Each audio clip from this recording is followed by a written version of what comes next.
When the prospect of working on a Jagged Alliance game came up, first I was a little skeptical because of some of the games that were produced quickly just to try to make some money off the IP. But when THQ approached me and said, no, we want to make the spiritual successor to Jagged Alliance 2, they got my attention. I was excited.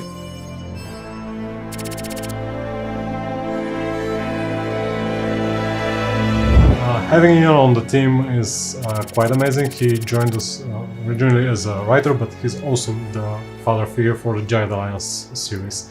Both Jagged Alliance 1 and Jagged Alliance 2 are his babies, and just even having the opportunity to meet him and now to work with him is quite exciting. So I got started in video games in the late 80s when PCs became available to everybody, and people started making games with graphics. And as soon as I saw graphics, I got hooked. And I started off just playing games, and eventually I got kind of fussy about the games and said, I think it should work this way, or why isn't someone making a game like this? Anyone want a chocolate-covered cashew?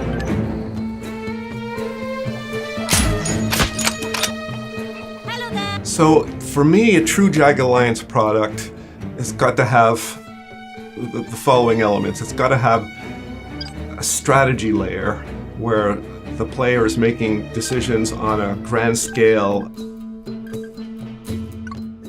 2, it's got to have solid tactical gameplay.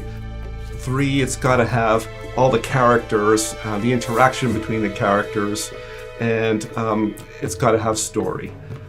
We have enough already. If you ever hurt my darlings, I will pay someone to find and kill you. Jagged Alliance has a lot of history, a very deep legacy. There's a lot of passion in the fan base. They have kept this game alive for years just with modding, and they know this game by heart. It's a game that has a huge following 20 plus years from the latest installment, like from the second part, and it's still alive up until this day, so it has something unique in it. I think that we are up to the task, and we're gonna bring those 3 main pillars and those really important things to this 3rd installment. So not disappointing the fans and getting the right stuff in is very important.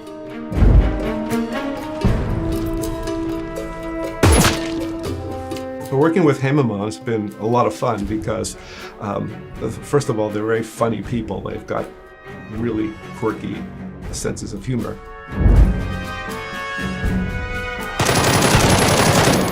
I'm not ready to die yet. I still haven't won the approval of my parents. But they're very serious. And then, of course, there's Ian, who's one of the lead designers on the game.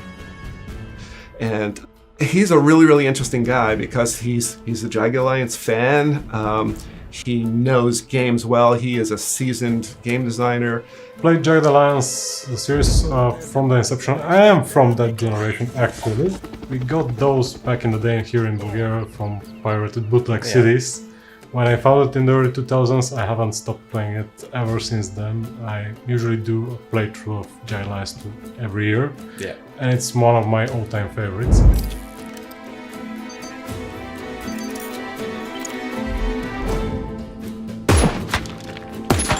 Obstacles in game development are a common thing. It's how you overcome them that's important. And a lot of that comes down to having the right people on the team.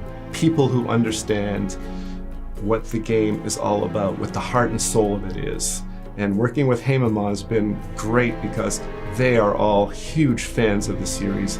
They get it. Having the creator of Jagged Alliance in the series helps us bounce different ideas from him, and he will instantly know if that's something that fits into the Jagged Alliance universe and the style of Jagged Alliance. Every person who's played and is passionate about the last game told us this looks interesting, don't fuck it up.